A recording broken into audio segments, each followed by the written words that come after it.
जहानाबाद, बांका, भागलपुर, सिवान की सीट और गोपालगंज की सीट, ये 5 सीटें जेडीयू को इस बार छोड़ना पड़ सकता है। देखिए, जेडीयू के कुछ नहीं, कम से कम 6 सांसद पार्टी छोड़ेंगे। ये 2024 के जनवरी फरवरी में होगा। अभी कुछ नहीं होगा। अभी बातचीत उनका बीजेपी से या किसी अन्य दल से होगा। जेडीयू कितनी सीटों पर इस बार चुनाव लड़ सकती है? जेडीयू के पास 16 सांसद है। 17 पर चुनाव लड़ी थी, 16 सांसद उसके बिहार में हैं, तो कम से कम 16 सीटों पर चुनाव लड़ेगी। हाँ, ये बात सच है कि जिन 16 सीटों पर 2019 में वो चुनाव लड़ी थी, उन सीटों में इस बार वह चुनाव नहीं लड़ने जा रही है। नमस्कार, आप देखना शुरू कर चुके हैं फर्स्ट लुक बिहार। मैं सिजल आपके साथ। आज की वीडियो में हम बात करेंगे जेडीयू की 2024 लोकसभा चुनाव की तैयारियों पर। कौन कौन सांसदों की टिकट इस बार खतरे में है, कौन कौन सांसद पल्ला बदल सकते हैं और किन किन सीटों को जेडीयू को छोड़ना पड़ सकता है इंडिया अलायंस के लिए। इन सब पर बात करने के लिए हमारे साथ आज जुड़े हैं अमित। पहले तो अमित, आपका बहुत बहुत स्वागत है फर्स्ट लुक की तरफ से। बहुत बहुत धन्यवाद आपका। तो आपको क्या लगता है इस बार जेडीयू में कौन कौन सी जीती हुई सीट उन्हें छोड़नी पड़ सकती है इंडिया अलायंस के लिए? 5 सीटें हैं। जहानाबाद, बांका, भागलपुर, जहानाबाद, बांका, भागलपुर, सिवान की सीट और गोपालगंज की सीट, ये 5 सीटें जेडीयू को इस बार छोड़ना पड़ सकता है। तो ऐसा आपको क्यों लगता है? क्योंकि उन सीटों पर राजद के पास मजबूत उम्मीदवार है और राजद चाहती है कि उन सीटों को हम चुनाव लड़ें। कई सारी सीटों पर राजद चुनाव लड़ने के लिए बिल्कुल तैयार भी है, लेकिन जेडीयू को भी ऐसा लगता है कि उनके कैंडिडेट जो है उन सीटों पर या तो कमज़ोर स्थिति में है सर्वे के मुताबिक, या फिर वो चुनाव हार रहे हैं। जेडीयू के कुछ सांसद पार्टी छोड़ सकते हैं, ऐसा क्या अंदाजा लगता है? देखिए, जेडीयू के कुछ नहीं, कम से कम 6 सांसद पार्टी छोड़ेंगे। ये 2024 के जनवरी फरवरी में होगा। अभी कुछ नहीं होगा। अभी बातचीत उनका बीजेपी से या किसी अन्य दल से होगा। सबसे पहले सांसद जिनका टिकट जो पार्टी छोड़ सकते हैं वह सीतामढ़ी के सांसद सुनील कुमार पिंटू हैं। अब वे पार्टी इसलिए छोड़ेंगे क्योंकि वह जेडीयू के प्लेयर हैं नहीं, वह जेडीयू के मूलतः वह जेडीयू के नहीं हैं। आपको याद होगा 2019 में जेडीयू ने यहाँ से वरुण कुमार नाम के एक कैंडिडेट को उम्मीदवार बनाया। उन्होंने असमर्थता जाहिर की चुनाव लड़ने में, और इसके बाद वहाँ से बीजेपी के एक खिलाड़ी को, सुनील कुमार पिंटू को जेडीयू में लाया गया और वह शामिल हो गए। हम सब ने देखा कि जातीय जनगणना पर वह नीतीश कुमार के खिलाफ बयान दिए, जिस पर मुख्य प्रवक्ता नीरज कुमार ने पलटवार किया। वे छोड़ सकते हैं। एक खबर ये है कि पूर्णिया के संतोष कुशवाहा का टिकट इस बार खतरे में है। हालांकि संतोष कुशवाहा ने जेडीयू के सबसे बुरे दौर में वो चुनाव जीत कर आए थे। जब 2014 में जेडीयू केवल 2 सीटों पर सिमट गई थी, तब नालंदा और पूर्णिया वह जीत कर आए थे। हाल उनके बारे में कहा जाता है कि वो बीजेपी के टच में हैं। अब हैं या नहीं ये वक्त बताएगा, लेकिन पूर्णिया की सीट से राजेश रंजन और पप्पू यादव अपनी दावेदारी कर रहे हैं और वे चाहते हैं इंडिया अलायंस से चुनाव लड़ें। इसके अलावा जेडीयू के कुछ और सांसद, जैसे सिवान के सांसद कविता सिंह के बारे में भी ऐसी चर्चाएं हैं कि वो जेडीयू छोड़ सकती हैं।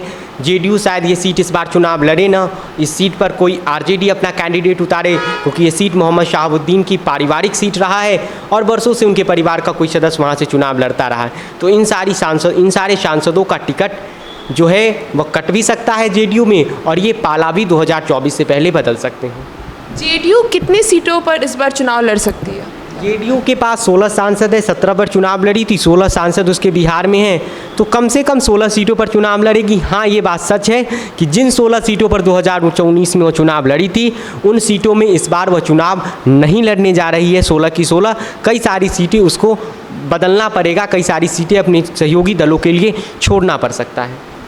जेडीयू के किन किन मंत्रियों को चुनाव लड़ना तय माना जा रहा है? देखिए, जेडीयू के 2 मंत्री चुनाव लड़ने के लिए पूरी तरीके से आप कह सकते हैं उन्हें तैयार रहने को कहा गया है। उन्हें शायद ग्रीन सिग्नल नीतीश कुमार की तरफ से मिला है।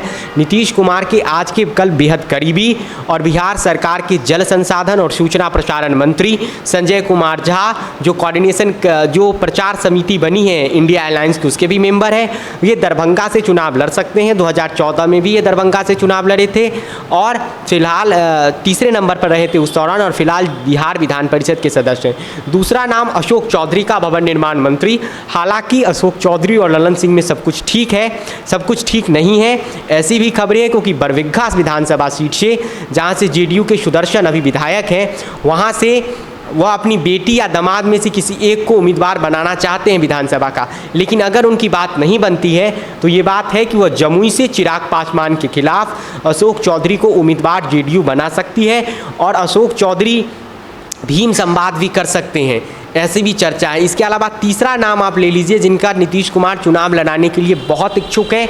समस्तीपुर की सीट से बिहार विधानसभा के मौजूदा अध्यक्ष महेश्वर हजारी को इस सीट से चुनाव लड़ाना चाहते हैं, लेकिन कांग्रेस भी इस सीट से चुनाव लड़ना चाहती है। वे अशोक कुमार को फिर से अपना उम्मीदवार बनाना चाहती है।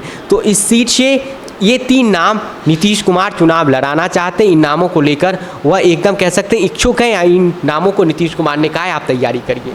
और किन सांसदों के टिकट पर खतरा मंडरा सकता है, उस पर ज़रा चर्चा। देखिए, जेडीयू के जिन सांसदों का टिकट है उनमें जो जहानाबाद से प्रोफेसर चंद्रवंशी उनके सांसद हैं, उनका टिकट हो सकता है कि कट जाए या उन्हें उनका सीट बदल दिया जाए। इसके 2-3 कारण मूलतः है। पहला कारण आप ये मान लीजिए कि जहानाबाद का सीट भूमिहारों का गढ़ रहा है, लेकिन 2019 में नीतीश कुमार ने एक्सपेरिमेंट किया था और वहाँ से अति पिछड़ा कैंडिडेट लाए थे और चंद्रवंशी जी जीत कर गए थे।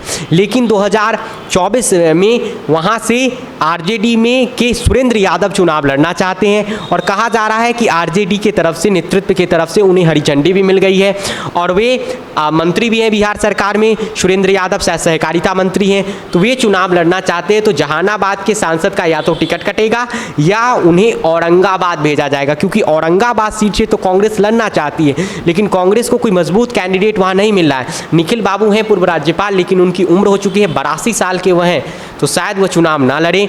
इसके अलावा हमने जैसा आपको बताया कि सीतामढ़ी से सुनील कुमार पिंटू, उनका टिकट कट सकता है, पाला भी बदल सकते हैं। संतोष कुशवाहा के बारे में भी खबरें हैं। अब क्या उपेंद्र कुशवाहा के खिलाफ महाबली सिंह को ही पार्टी उम्मीदवार बनाएगी या कोई अलग चेहरा लेकर आएगी? सुपौल से दिलेश्वर कामत एक नाम है, लेकिन क्या दिलेश्वर कामत का टिकट कांग्रेस काटेगी? क्योंकि कांग्रेस का जो यहाँ से मजबूत जिताऊ चेहरा है रही हैं रंजीता रंजन, सांसद भी थी 2014 से 19 तक, वह राज्यसभा छत्तीसगढ़ से जा चुकी हैं। और दो यादव कैंडिडेट, उन पर नज़र रखिएगा।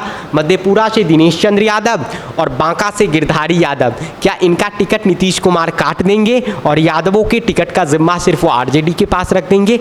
तो इन सांसदों के टिकट जो है वह कट सकता है या इन सांसदों को कहीं और शिफ्ट किया जा सकता है। हालांकि ये बात भी तय है कि 16 सीट पर जो नीतीश कुमार चुनाव लड़ेंगे बिहार इंडिया अलायंस में बिहार से, उनमें वे 16 सीटें नहीं होंगी जो 2019 में वो जीते थे।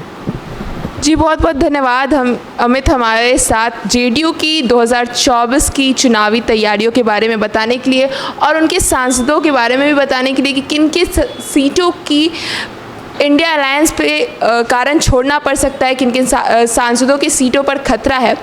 इस खबर के लिए बस इतना ही, और खबरों के लिए बने रहिए हमारे साथ। हमारे फेसबुक चैनल को लाइक कीजिए, हमारे यूट्यूब चैनल को सब्सक्राइब कीजिए। धन्यवाद।